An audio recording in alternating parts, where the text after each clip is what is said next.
Kita semua sepakat Omnibus Law sangat menguntungkan oligarki dan pengusaha elitis. Apakah oligarki itu? Dalam arti sederhana, oligarki adalah sekelompok orang mengendalikan jalannya pemerintahan sebuah negara. Kalau plutokrasi, lain lagi. Plutokrasi adalah sekelompok orang kaya mengendalikan jalannya pemerintahan sebuah negara. Pejabat yang banyak bergantung dari sokongan orang kaya dalam mencapai jabatannya akan membuat negara ada plutokrasinya. Di Indonesia saat ini, sahabat yang lebih tahu, ada oligarki kah, ada plutokrasi kah, atau jangan-jangan ada duanya? Walau alam. Kembali ke Omnibus Law. Pendapat saya tidak menyetujui Omnibus Law akan saya jelaskan lebih rinci lagi. Selain ini produk menguntungkan oligarki dan memang Omnibus Law ini produk dari oligarki. Namun kalau saya pribadi lebih memang karena beda platform ekonominya dengan para oligarki. Ini yang kita harus detailkan. Semua sahabat yang mengikuti perjalanan informasi tulisan dan video cara cerdas bernegara yang saat ini baru sekitar 420-an informasi yang rencananya 1000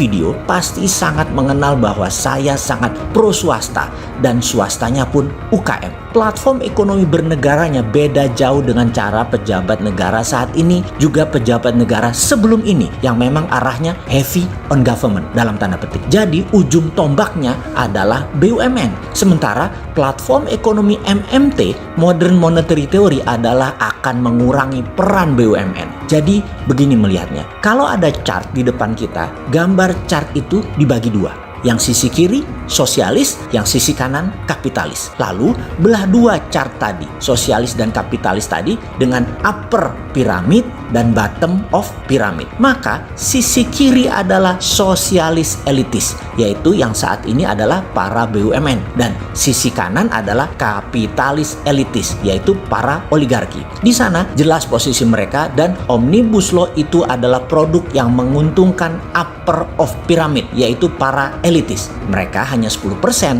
namun mereka mengendalikan 60% lebih ekonomi nasional. Lebih hebatnya lagi, secara penyerapan tenaga kerja, mereka hanya menyerap 3% dari seluruh angkatan kerja. Di mana dengan ada Omnibus Law bisa jadi nanti tinggal 2%. Karena mereka bisa pakai tenaga kerja asing dan asing juga pakai teknologi. Mampus dah kita para buruh. Dengan adanya Omnibus Law juga asing mudah masuk. FDI, Foreign Direct Investment, masuk, dan itu benar akan meningkatkan GDP negara. Namun kesejahteraan rakyat belum tentu. Karena platform bernegara MMT tidak dukung 100% foreign direct investment, ya kita teriak-teriak karena beda kelola negaranya dan arahnya akan merugikan rakyat secara jangka panjang. Putusan saat ini, kalau MMT berbeda, itu adalah counter Omnibus Law. Semua ini perlahan kita akan jelaskan sekali lagi. Kita ini anti ketergantungan asing. Kita adalah pendukung MMT. Kita ini anti elitis. Kita ini pro bottom of pyramid. Dalam chart tadi kita perhatikan sekarang posisi kita. Kita di sisi kiri sosialis bawah adalah para buruh, labor force. Di sisi kanan adalah para UKM. Jadi kapitalis yang di bawah adalah UKM di kanan bawah. Melihat posisi kita di bawah dan tujuan MMT adalah mendekatkan atau meningkatkan bottom of pyramid atau scaling up dasar piramida. Sementara jujur deh, Omnibus Law itu meninggikan oligarki dan BUMN, meninggikan elitis, meninggalkan bottom of pyramid. Semakin tidak terjangkaulah bottom of pyramid karena mereka dilindungi regulator, dilindungi undang-undang, ada uang mereka itu dan punya jabatan. Lengkaplah mereka meninggalkan dasar piramida. Bosman si Sontoloyo ini bukan hanya ngomong untuk mendukung UKM dan buruh, namun dua produknya, Santara sebagai UKM equity crowdfunding dan Dinaran payment system berbasis underlying emas, adalah bentuk pengejawantahan MMT yang bukan teori doang. Itu semua adalah pro dasar of pyramid, mendukung dasar piramida.